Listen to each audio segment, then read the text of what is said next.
Today we're going to be diving into the first kind of broad subject that we're talking about. That is the subject of normative ethics. And hopefully, as you can recall from last time, normative ethics is the study of general principles about morality. We are interested in facts about what we ought to do, how we ought to live our life, that apply, broadly speaking, to any kind of situation that we might find ourselves in. Later on, we're going to kind of dive into more specific cases and look at the moral issues that arise there. And in particular, we're going to start the discussion of normative ethics by talking about individual welfare. So if we had to kind of pin down the one question that we are going to be asking today, it would be this. What does a good life consist of? What makes it the case that your life is going well? And what makes it the case that your life is not going well? There are kind of related questions that are tied up into this. We could similarly ask, what makes it the case that one person's life is going better than another person's life? All of those are kind of, in broad strokes, the kinds of things that we would like to answer after lecture today. Now, there are a few things to note kind of from the outset, even before we try to answer this question. We try to understand the question that it is we are asking. We should note to begin with that we're not going to be asking what makes it the case that one person's life improves another person's life. How do our interpersonal relationships make us better or worse off? We are interested in the first-person perspective. If I reflect upon myself, what makes it the case that my life is going well? Now, for any question in this class, and indeed for every class you might be taking, it's reasonable to start by asking, why should we care? You find out that you're going to be talking about a new topic in a class. A natural question is, why does it matter? What hangs on this? What turns on the answer to this question? And you're certainly welcome to ask that question here too, but it almost seems kind of like a silly question to ask when we're talking about what it is that makes our lives go well. I mean, I try not to make assumptions about all of you, about your desires and beliefs and everything like that, but I'm willing to take one strong bet. I bet that every single person in this room would like to have a good life, and that every single person in this room would like to not have a bad life. I'd go a little further than that. You know, it may not be that that's the only thing that you want, the only thing that you care about is personally having a good life, but I bet it's pretty high on your list of desires. If you kind of try to rank the things that matter to you, figuring out whether or not you've had a good life seems to be pretty high on that list. And so, for that reason alone, we should care about the answer to this question. But independently from that, this question is going to tie into a lot of other things we're going to talk about in this class. Next time we meet, which is actually, I should have mentioned this at the outset, we are not going to be meeting on Monday because that is Martin Luther King Day. The next time I will see you will be a week from today, next Wednesday. But when we meet next Wednesday, what we're going to be talking about are theories of the good. Theories that try to understand or analyze what it takes for one situation to be better than another situation. And almost everybody agrees that one of the factors that affects how good a situation is how well off the people are within that situation. If I gave you two possible situations, and in one situation everybody has a fantastically wonderful life, and in the second situation everybody is suffering immensely, well, presumably almost everyone would say that the first world is better than the second one. It's better in virtue of the fact that everyone is so well off. So our theories of individual welfare, of what it takes for a person's life to go well, that is going to tie directly in to our theory of the good. Okay, so far so good. So we have a limited time. This is not, we've only got 50 minutes, and we're tackling this question of individual welfare. Might as well get started. What is it that makes a life go good? Well, and it seems that in principle, almost anything could. I mean, romantic love might make your life go well. Perhaps things like friendship would make your life go well. Money seems to make your life go well, or at the very least, not being desperately impoverished makes your life go well. Having enough to subsist on makes your life go better than not having that much. Having a valuable career, one that you find personal fulfillment in, that might be something that makes your life go well. Education, being educated here at UCSD, that might improve your quality of life. And hey, things like respect seem to matter to us as well. Obviously, we're only kind of just scratching the surface here. I could talk about I could just spend the entire 50 minutes listing things which in principle might improve your quality of life. And when you start thinking about it that way, this topic might seem overwhelming or insurmountable, the kind of thing we could never hope to approach systematically. So what is it that we're trying to get out of this class? Well, when you start to think about it and take a step back and reflect upon some of the elements of this list, you might start to notice a pattern. And that pattern is that some of the elements are here, some of them are things which improve your life, Because they cause you to obtain other things, which themselves improve your life. The reason they are valuable is because they cause you to obtain something else, which is itself valuable. Let's start with your career, for example. We can ask why a career is valuable. And in principle, a career could be valuable for many kinds of reasons. But here's one reason why a career is valuable. Well, because having a career allows you to earn money. And money is valuable. So we can kind of identify the source of the value of a career, or at least part of it, with the fact that it allows you to obtain money. And money is valuable. And we can ask the very same question then about money. We can ask why it is that money is valuable. Well, money isn't good for very much in itself. Little pieces of paper, you can make a paper airplane out of it maybe. But it's not really good for much independently. The reason that money is valuable is because you can buy things. You can buy things that are themselves valuable. In particular, you could buy ice cream with money, and ice cream is valuable. And we can once again ask the very same question about ice cream. We could turn to ice cream and say, well, why is it that ice cream is valuable? How does this improve your quality of life? And the answer seems to be pretty obvious. When you get some ice cream, you eat it. And that gives you pleasure. And pleasure is valuable. So the reason ice cream is valuable, the reason it improves our quality of life, is because it causes you to obtain pleasure, and pleasure is itself valuable.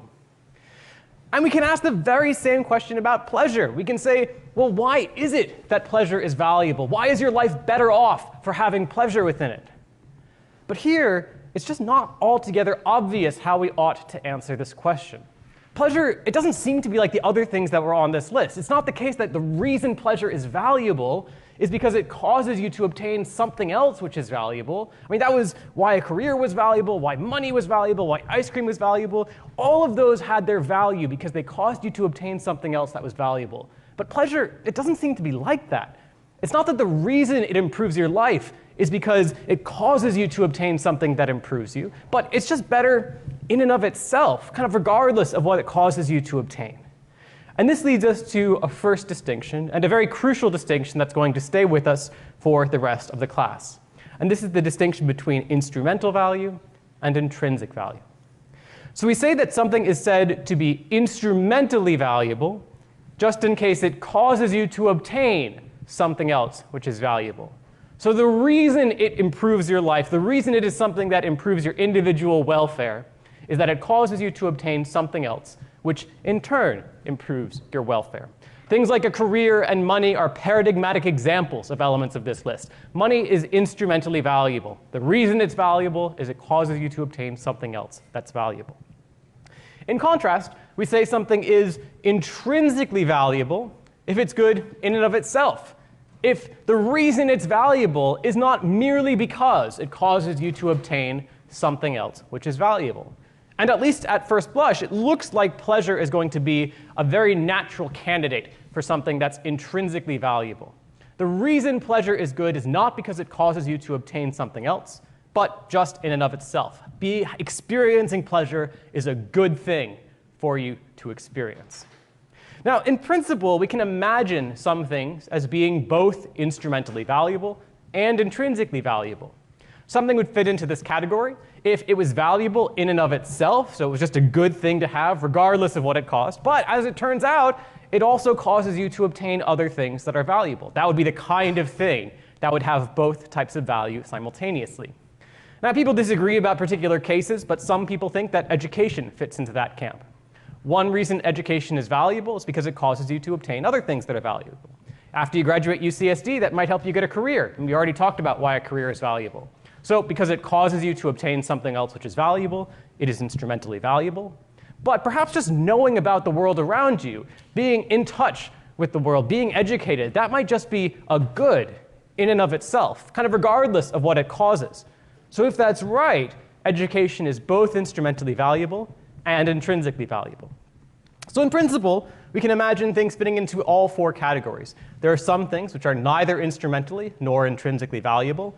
Most things probably fit into that category. Think about like a rock on the other side of Mars. Presumably, that is neither instrumentally nor intrinsically valuable to us. Things can be merely instrumentally valuable, like money. The reason they're valuable is simply because they cause us to obtain other things of value. Things can be merely intrinsically valuable. Perhaps pleasure fits in that category. Or, in principle, things might be both, things like education.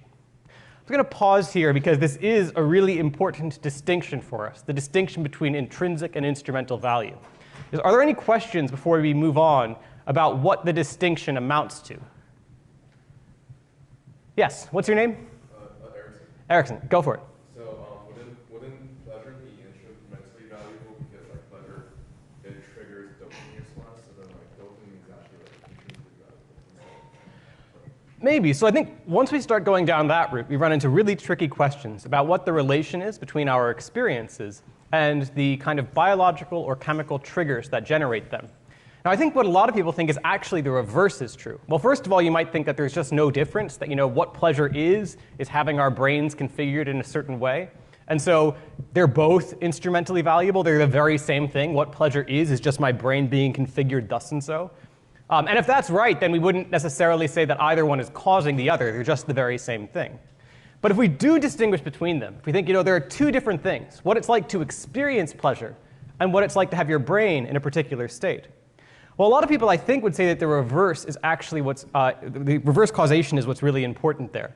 What's valuable isn't having a brain that's figured thus and so. It's experiencing pleasure, like reflecting inside and thinking about how good pleasure is. That's what makes your life go well, not having this biological thing. The biological thing might be associated with my experience of pleasure, but it's the experience that I find really makes my life better. Okay, cool. So we have this distinction at hand. We know the difference between instrumental and intrinsic value. And more than that, we have a plausible, I should say also, today, when we're asking this question, just to take a step back, we're trying to figure out what makes your life go well. We're trying to figure out what welfare consists of. For our purposes, we are only going to be concerned with intrinsic value. We are not going to be talking at all about instrumental value. When I'm asking what makes your life go better, I am asking what is intrinsically valuable in life. Now, in principle, almost anything could be instrumentally valuable. In the right circumstances, anything might cause you to have something of intrinsic value. So we're not going to be talking about that. We'd have to get into issues about what causes what, causal inference, the way that the world is. We're not dealing with any of those issues right now. We are only interested in what is intrinsically valuable. And fortunately, we've already considered one possible example, one thing that might be intrinsically valuable, and that's pleasure. We've already got our first candidate thing of intrinsic value. And indeed, this is precisely what quantitative hedonism says. This is our first view, our first theory of intrinsic value that we're going to be talking about today. Now, what the quantitative hedonist says is that what welfare consists of is the presence of pleasure and the absence of pain. So if I'm trying to figure out how good a person's life is, all that I need to do is to look at them, figure out how much pleasure there is in their life, and subtract from that how much pain there is in their life. And I'll get some kind of score. A person with a higher score has a life that is going better than a person with a lower score. Now, generally speaking, our lives are not kind of one unremitting sequence of pleasure or one unremitting sequence of pain. We all, I assume, experience both of them. Sometimes we experience pleasure, other times we experience pain. And they come in a variety of degrees, kind of different intensities. Presumably there's some kind of weighting, whereby a more intense pleasure is better than a less intense pleasure. A more intense pain is worse than a less intense pain. But as a practical matter, it's going to be quite difficult for us to get an individual person and assign to them a score. I don't have kind of like a pleasureometer, which I could hold up to your forehead. It would tell me how much pleasure you've experienced in your life. It's not really going to work like that. So it's going to be very difficult to put this into practice and for each person give them a score on how well their life is going. But hopefully the basic idea is nevertheless familiar, and from an internal perspective, we have pretty good access to how well our lives are going on this view of individual welfare. Just think about how much pleasure you're experiencing, how much pain you're experiencing. That will tell you something about how good your life is right now. Now, of course, different things cause different people pleasure, and different things cause different people pain. It may be that I find watching comedy shows really pleasurable, in which case doing that would improve my quality of life. You might hate comedy shows, in which case watching that would not improve your quality of life. Because different things cause us pleasure, there are different things which are instrumentally valuable. But on this theory, there's only one thing that is intrinsically valuable: pleasure. So again, it's worth keeping in mind that this kind of includes a that's all clause. It isn't just the view that pleasure is intrinsically valuable. Quantitative hedonism is the view that it is the only thing that is intrinsically valuable. There is nothing else of intrinsic value in the entire world except for pleasure. Okay, so this is a view. Question is, should we accept it? There's a fairly classic problem with this sort of view, one that sounds kind of silly, but that people actually do take very seriously. We call this the problem of the pig. Pigs, it seems, are capable of experiencing a lot of pleasure. Pigs that are sitting there wallowing in the mud, they might be super, super happy. In principle, we can imagine some pigs that are even happier than we are. Kind of add up the total amount of pleasure that's in a pig's life, and we get a higher score than we get for our lives. So let's suppose this is the case. I have to hand a pig that will be extraordinarily happy. In fact, it's going to be so happy that it will experience more overall pleasure than you will throughout your entire life. So I'm going to offer you a choice. You can do one of two things. If you pick option A, you can continue living your less happy human life. Or if you pick option B, I can put your mind inside this pig.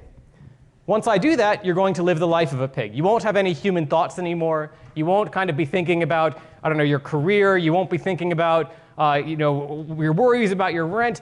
None of that is going to happen because you're just living life inside this pig now, and pigs don't worry about those types of things.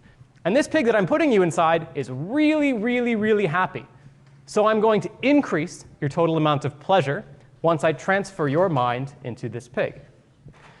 Now, there are a few reasons why you might not want to do this, and I want to kind of set those reasons aside.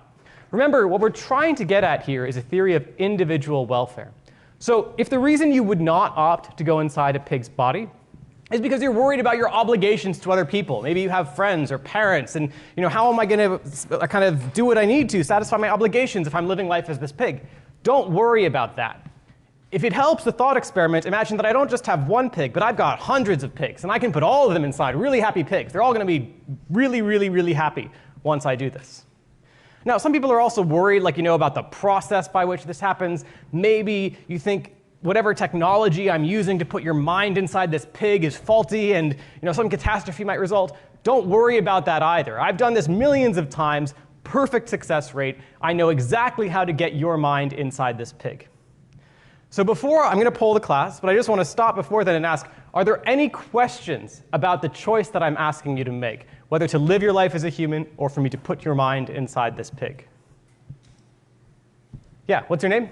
Colin? Colin, yeah, go for it. Will you, die a horrible death as a pig? Turn into bacon? No, you won't. You'll live a full, long life. We can imagine this pig is going to live, the total amount of pleasure in this pig's life is going to be higher, not just moment by moment, but then the overall amount of pleasure in your life. And it's not going to experience a great amount of pain either. Yes, what's your name? Zakari. Zakari, yes. Is it like where our human mind is now being put inside of a pig so we can live their life, or is it now we have the mind of a pig, we act like a pig, we live like once now we can enjoy their life? Yeah, the second one. So you will be living life as a pig. You won't have your human mind. You won't have your human concerns. You will be living purely the life of a pig, only their mental thoughts, only their concerns. Everything that you do that you associate with being human will be gone. It will just be you, but inside the life of a pig. Yeah, what's your name? Karen, yes. Yep, all of the humans are going to live a happy life. If you want, I can put all humans in pigs. Really happy pigs. Everyone's going to be so happy living as pigs. Yes? So we will have the same body, but we'll have the mind of a pig. No, you're going to be in the body of a pig too. Everything about it's going to be you, but otherwise it's just going to be this pig. Yes, what's your name? Cameron, Cameron, go for it. are you going to have your human memories in the pig? Do you remember before? No, you won't. You'll only have pig memories. So again, your mind will be identical to the mind of a pig at that point. Yeah. So what? What actually changes in the pig? The only thing that changes is that the pig is now you. So other than that, the pig's life, so basically, don't worry about the pig. I'm just asking you, what would you do from your own self-interested perspective? So don't think about worrying about what would happen to this pig. The pig is just there, and you will just be that pig. Yes, in the back? So if the total overall pleasure life score is higher with the pig, are we also assuming that it's higher in each moment? If you'd like, yeah. So we aren't really going to be talking too much about how to weight moment by moment. But if you want, yes, every single instant of time, this pig is going to be happier than you would be as a human. Yeah? Once I turn to a pig, do I know I'm a human before? Nope. You're just living life as a very happy pig. You have no recollection of the past. You don't know that you made this choice. You are just living life as this pig. Yeah? Oh, what's the living situation like? You're going to be sitting there wallowing in the mud. You won't be in a factory farm, so don't worry about being mistreated by humans. You're just going to live your entire life as the happiest pig in the world, sitting in mud, eating, doing nothing, lying around, very happily, though. Yes? So if like a person became a pig and the pig doesn't realize anything, remember anything about his human status, then is the pig still you? I mean, there are questions. Does it mean like, it seems like I kill myself and suddenly I become a pig somehow, and the pig doesn't remember whatever like my human status is. So basically, I eliminate myself and I don't know what I do. Sure. I mean, there are lots of deep questions we could get into about personal identity, about how you could become a pig. And of course, there are certain views on personal identity where you could never become a pig. I just want you to set all of those concerns aside. Imagine that it would be the case somehow that it would be you. It would be your personhood. It would just happen to be relocated inside of this pig. OK, so again, I'm going to poll the class. If given this choice, you would choose option A, to live your human life, please raise your hand. And if you would choose option B, to live the life of a pig, please raise your hand. OK, so there's some disagreement. But I think option A had a few more people than option B did. And if you picked option A, there's probably a really simple reason why you did. Well, because you don't think that the pig would have a better overall life. You think that your life is better off as a human than it would be as a pig. But this poses a problem for quantitative hedonism, and actually a very serious one. By stipulation, this pig has more overall pleasure than you would have as a human. According to quantitative hedonism, the life with the most overall pleasure is the better life. But you don't think it's the better life.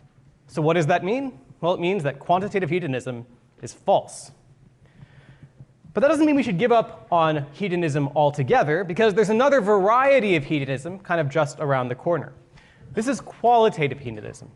The basic thought is that, maybe we shouldn't treat all pleasures and pains equally. Maybe there are certain pleasures which are better pleasures than others, not because of their intensity, but just because of the kind of pleasure that they are. Maybe experiencing art and finding pleasure in that, that's just a higher or a better type of pleasure than we get from simply wallowing around in the mud. Developing friendships, having that experience, might give you pleasure in a more sophisticated way than you would get from eating in a pig trough as a pig. Now, if this is true, then we can explain many of your intuitions for the problem of a pig. Sure, the pig might have access to a greater overall amount of pleasure, but the pig only has access to what we think of as lower kinds of pleasures, not things like experiencing art or developing friendship. It's distinctively human to achieve those higher types of pleasure. And because those pleasures are more valuable than lower types of pleasure, your life as a human is better than the life of a pig. So we still identify the quality of life with the presence of pleasure and the absence of pain. However, we kind of add another weighting beyond the intensity of the pleasure or pain that's at issue. We say there's a quality score there as well. And a higher quality pleasure is more valuable than a lower quality pleasure. But once we go that far, why should we stop there? I mean, once we think that there are different qualities of pleasure, maybe we should think that other kinds of experience are good as well. Other things are of high quality, even if they don't cause you pleasure at all. So this leads us really to our first general family of views of individual welfare, mental state theory. Now, according to mental state theory, a person's individual welfare is solely determined by their mental states. So hedonism, both quantitative and qualitative, are both instances of mental state theory. Both of them identify how good your life is, with kind of what your mental states. They identify mental states in particular. They say that pleasure and pain are the relevant mental states. But it should be clear that this is a broader family of views than that, because there could be other mental states which are intrinsically valuable, according to mental state theory. Still, if you give me a snapshot of all of the mental states a person has in their entire life, that's all of the information you need to figure out how good their life is. How good their life is purely is determined by their mental states. So in practice, of course, hedonism is the most developed type of mental state theory. More mental state theorists are hedonists than kind of any other particular view, but this is a broader type of theory. So what objections are there, not just to hedonism, but to mental state theory more broadly? Well, the basic type of objection is that it seems we can imagine people who have the right mental states, but who we don't think have the best overall life. Here's just one potential example of that. And suppose that a person dies believing that they have lived a truly fantastic life. They think that everything in their life has gone well. They think that they have a spouse who deeply loves them. They believe they have children who they've raised properly, who admire them and respect them. And they have had a successful and meaningful career. This person's mental states, as they lie on their deathbed, seem to be very good. Or so they think. As it turns out, their spouse has been having an affair with someone who they love far more than them. Their children are really only pretending to respect them to get their inheritance. Their children don't really love them at all. And their business partner has been siphoning money away from their business, and their business is about to go bankrupt right after this person dies. So the person we're imagining here has no idea about any of those last three occurrences. Those things don't affect their mental states at all. The only things that affect their mental states, well, are their belief that they have a spouse that loves them, that they have children who admire and respect them, and that they've had a successful and meaningful career. So are we really going to say that this person has lived the best possible life? A lot of people have the intuition that no, this person's life would have been going better if their beliefs were correct. If their spouse actually did love them, if their children really did admire and respect them, if they really actually have had a successful and meaningful career, all of those types of things would make their life go better as compared to if they were incorrect about all of this. And that's difficult for the mental state theorists to accommodate. Now, it's difficult, as I say, but not necessarily impossible. So remember that mental state theory, in a way, has quite a lot of flexibility built within it. And it does so because it doesn't tell us, not in a broad family of views, which mental states we ought to be concerned with. Hedonism tells us what mental states we are concerned with, but mental state theory, as a general family of views, does not. So one thing they can say about this case is that, well, yeah, this person hasn't had the best possible life, but they just haven't had the right mental states. And until we kind of try to pin down the mental states that are relevant for what makes a life go well, it's going to be really hard to come up with an objection. So let's try to broaden our type of thought experiment that can be used to undermine mental state theory. The classic thought experiment for this is called the experience machine. So let's suppose that I had a machine, and it was capable of generating experiences. When you were on this machine, I could plug in absolutely any experience I wanted to. I could plug in pleasure, and it would cause you to experience pleasure. I could also plug in pain, and it would cause you to experience pain. I could generate the experience of climbing Mount Everest, or of curing cancer, becoming president, winning a Nobel Prize. I could plug in absolutely any experience I chose, and you would experience it. Someone who was on this experience machine would have no idea that they were on it. So if you were plugged in, you wouldn't be sitting there thinking, hey, this is a simulation. This isn't real. None of this is actually happening to me. That's not what you would be thinking. You wouldn't know that you were on the experience machine. You would think that everything that you were experiencing was legitimate and genuine. So I'm going to offer you another choice. You have two options. Option A, you don't go on the experience machine. You continue to live your actual life. You do make whatever choices that you would make in the real world, and you live with the consequences of those choices. That's the first possibility. The second possibility is that I'm going to choose the best possible experiences. Whatever those experiences are, I will pick the very best ones. I will plug you into this machine, and for the remainder of your life, you will be on the machine. You will not do another thing in the actual world. You will not form real friendships. You will not fall in love with an actual person. But you will have all of the relevant experiences. Everything that you think would make your life go well, I will plug that into this machine, and you will believe genuinely that you are having those experiences. It's just that none of it will be real. Again, are there any questions about the choice before I kind of poll the class and see what you would choose? Yes? So if I die in option B, like, do I get to like restart after I die? Let's just try to imagine that I'm holding the length of your life constant across these two options. So if you would live another 70 years from today, you're going to live another 70 years either on option A or on option B. Yeah, good. Yes?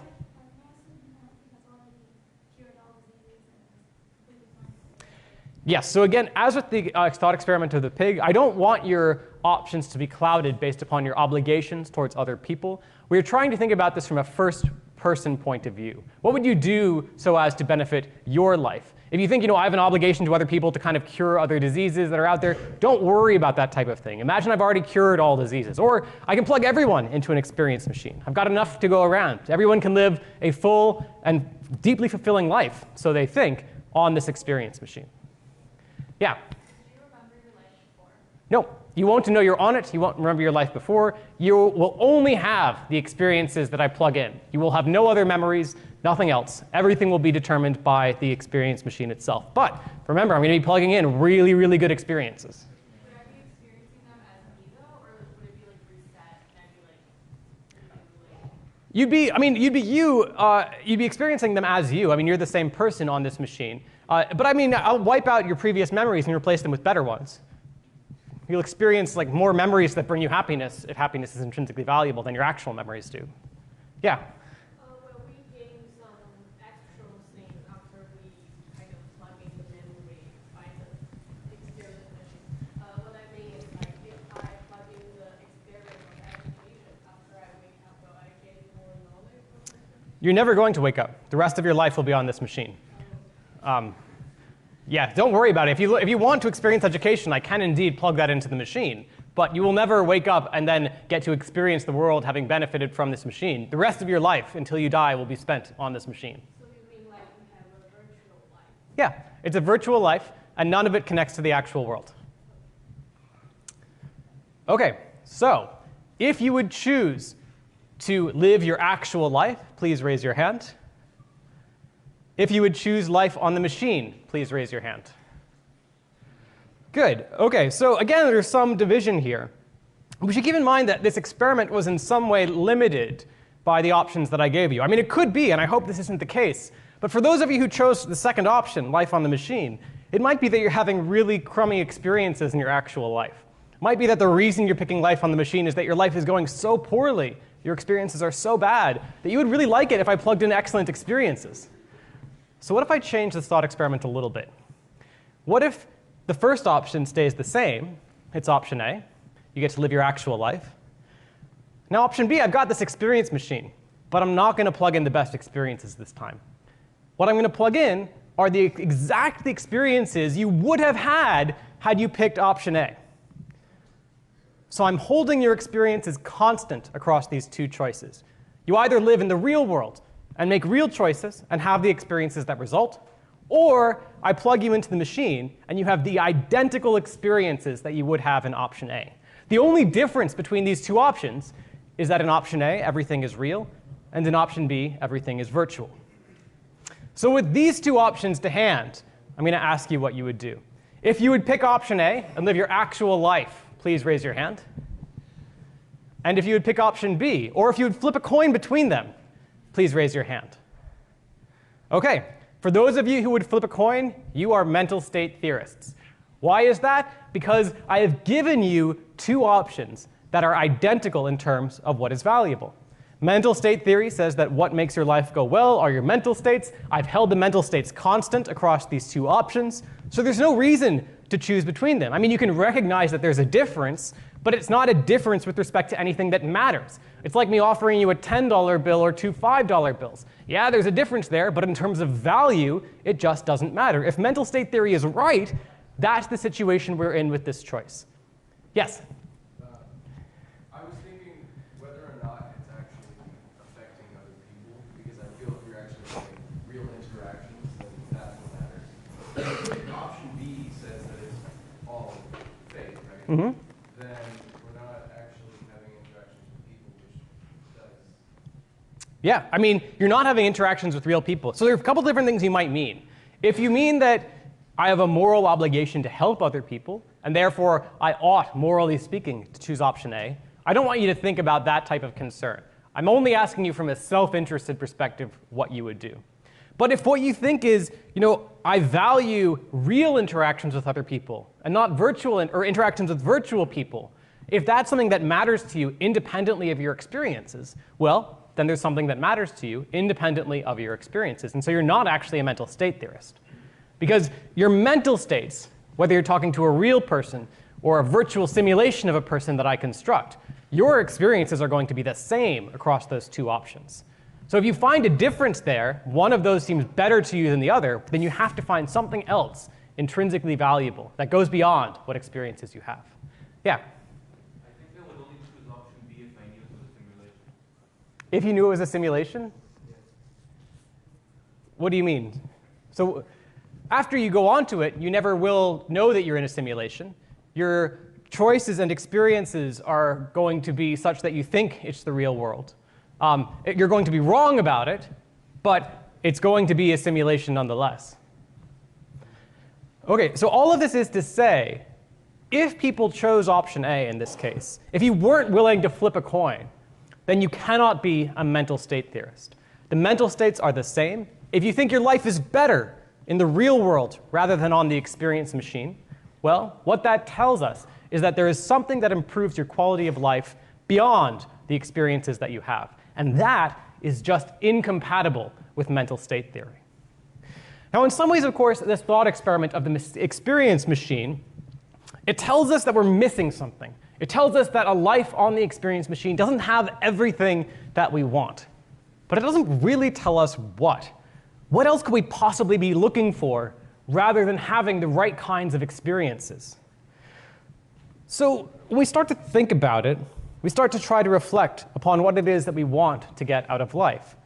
And we think, on the experience machine, sure, I had fantastic experiences, but they weren't real. I didn't just want the experience of climbing up Mount Everest. I wanted to climb Mount Everest. I didn't just want the experience of curing cancer. I wanted to cure cancer. I didn't just want the experience of falling in love. I wanted to fall in love. I mean, in a sense, life on the experience machine is missing just about everything. There were tons of things I wanted to get out of life that I didn't get. And when you think about it that way, you might think that what we want to get out of life is really nothing more than what we want to get out of life. Maybe a good life is one where we obtain what it is we desire. And this leads us to the second family of views of individual welfare: desire satisfaction theory. According to desire satisfaction theory, a person's welfare is solely determined by whether or not they obtain what they desire. Now, as with our, remember we were discussing different types of pleasure, those came in different intensities, so too with our desires. Sometimes we desire things weakly, other times we desire them very deeply. My desire to have, pasta tonight, that's a relatively weak desire of mine. My desire for my family to be healthy, that is a much stronger desire of mine. Presumably, the stronger desires affect our welfare more than the weaker desires do. Someone who gets things that they very deeply and truly desire, their life is going to be better than someone who gets things that they only kind of or mildly desire. And from an internal perspective, we have a pretty easy metric to figure out the relative strength of our desires. Just pick two things that you would like to have in your life, and imagine someone offered you a choice to get only one of them. Someone comes to me and says, look, I'll give you an option. You can have one of two things. Either you can have pasta tonight, or you can have a healthy family. In that case, I would choose to have a healthy family, and that indicates that it's a much deeper desire for me. On desire satisfaction theory, that means that it has a much bigger impact on my individual welfare. Now, just as there were different things that cause people pleasure, so too there are different things that people desire. I might want something in my life that you don't want in your life. I personally would like to get tenure at UCSD. That's one of my desires. If you don't want to be a professor at UCSD, that is not one of your desires. So The fact that we have different desires means that different things are going to improve our quality of life. Getting tenure would improve my quality of life, but not yours, if that's not something that you personally want. Nevertheless, there is some uniformity across all people. For all of us, how good our life is depends upon whether or not we get what it is that we desire. Now, we can also explain some of the initial appeal that hedonism had. We can explain why it is that people found pleasure to be valuable. And the reason is pretty simple, because almost all of us would like to obtain pleasure. One of the things we desire is to experience pleasure. One of the things we desire is not to experience pain. At least many of us, most of us probably. And that explains why it's the case that pleasure makes our life go well. It actually does, according to the desire satisfaction theorist, but it does so instrumentally. The reason why experiencing pleasure is good is not because pleasure is itself valuable, but because we happen to want pleasure. And getting what we want is good. Okay, so we've got our second theory of individual welfare. Why might we not accept it? Well, sometimes it seems that people desire things that don't affect them. That seems to be one issue. I mean, suppose I'm just like a really huge fan of even numbers. I love even numbers. They're so much better than odd numbers. And so I really want it to be the case that the number of stars in the universe is even. Well, there's a 50% chance that that's true. I'll never know which one it is.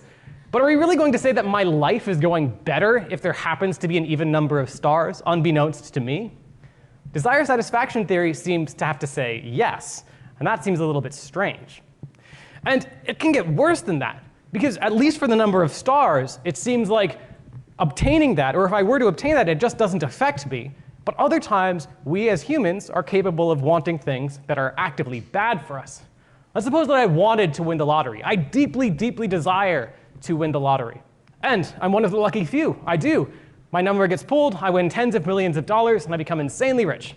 Now, after that happens, let's suppose that I quit my job, and I lose all sense of purpose and direction in my life. And I spend the rest of my years kind of regretting the day that I ever won the lottery. I think that was the worst thing that had ever happened to me. Are we really going to say that winning the lottery made my life better in that case? Again, it seems like the desire satisfaction theorist has to say yes. I desired to win the lottery. I obtained what I wanted, namely winning the lottery. By definition, that is what it takes for my life to be going well. So how could that be the case? More generally speaking, our desires seem to be deeply flawed. They are influenced by things like our ignorance, our biases, our prejudices. How could something like that determine how good our life is going? Now, if you have this type of concern, you might be tempted by another type of desire satisfaction theory, ideal desire satisfaction theory. So the actualist desire satisfaction theorists, the desires that they looked at were the things that you actually desire. Reflect inwardly now on what it is that you want. If you obtain it, your life is going well, according to the actual desire satisfaction theorist. But on this alternate version, what's relevant is not what you actually desire. Rather, what matters is what you would desire if you were perfectly informed. If you knew all of the facts in the universe, you knew absolutely everything, and you processed all of that information perfectly rationally, what would you want in that case? Now, presumably, an ideal reasoner would not desire to win the lottery if winning the lottery would cause you to become miserable. This person would know that winning the lottery is going to make me quit my job, lose sense of purpose in life. They wouldn't want something like that. And so according to the ideal desire satisfaction theorist, winning the lottery doesn't make my life go well.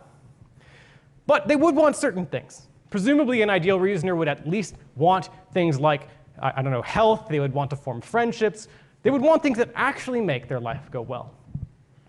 So are there objections, not just to actual desire satisfaction theorist, but to the ideal desire satisfaction theorist too? Well, sometimes it seems that we want things precisely because we aren't ideal reasoners. That's a potential problem for this view.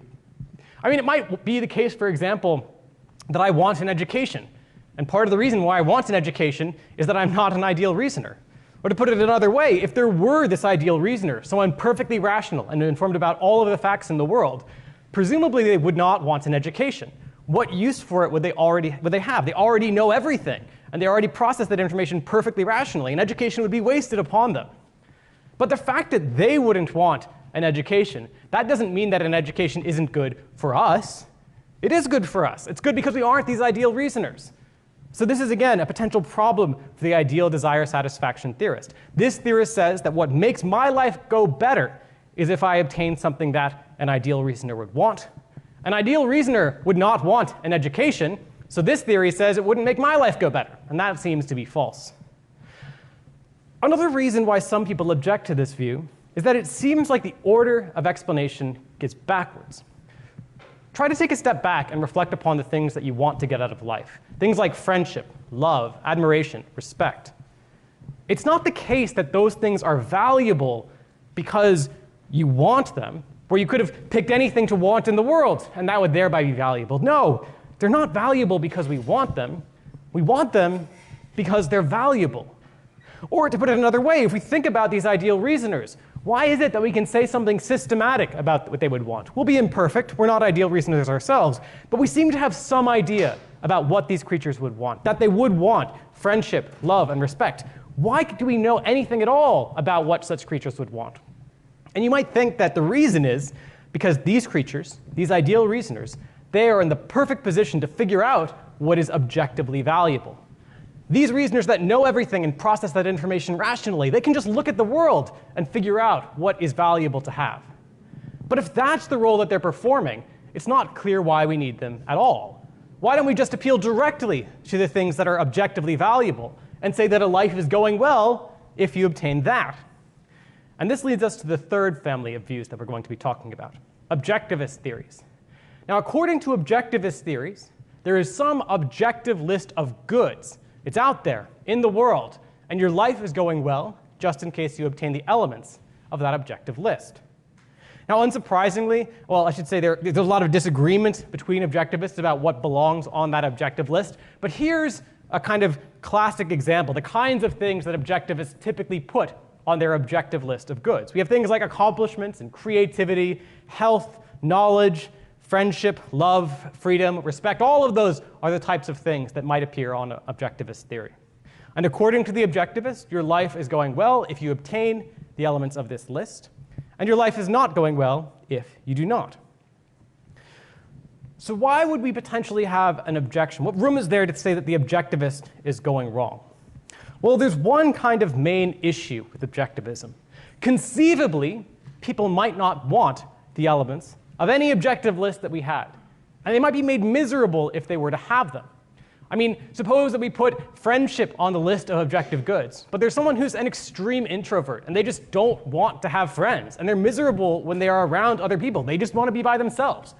Are we really going to say that that person's life is going better if they are miserable sitting there surrounded with their friends that they don't want? Is that really what the best possible life looks like? Now, objectivists typically respond by saying that, look, for these elements that we put on this objective list, typically speaking, most people want them. Most people would like to have friends. Most people would like to be respected, etc. But at the end of the day, there's simply no guarantee. We can always imagine it being the case for any objective list that we come up with, that people don't want the elements of the objective list, and that they're made miserable if they have them. Are we really going to say that those people have the best possible life? A lot of us have the intuition that the answer is no. But at the end of the day, there's only one way to guarantee that happiness increases people's individual welfare, that getting what you desire increases your individual welfare. That is to reject objectivist theory and either to go back to hedonism, a version of mental state theory, or to desire satisfaction theory. And so we've kind of come full circle. We've talked about three different theories of welfare. We started out today by talking about mental state theory. This is the view that a person's welfare is purely determined by their mental states. That is, if they have the right mental states, their life is going well. We talked about two different versions of this. Quantitative hedonism, which says that the best possible life is one where people have the greatest overall amount of pleasure. And qualitative hedonism, which ranks these pleasures by kind of the quality that they have. Are they higher or lower forms of pleasure? Then turned to desire satisfaction theory. Did a little bit better when it came to the experience machine thought experiment. This says that a person's welfare is determined by whether or not they obtain what they desire. Two varieties are actualist desire satisfaction theory, which looks at what people actually want, and ideal desire satisfaction theory, which looks at what people would ideally want, were they perfectly informed. And we talked about objectivist theory, which says that a person's welfare is determined by whether or not they obtain some objective list of goods.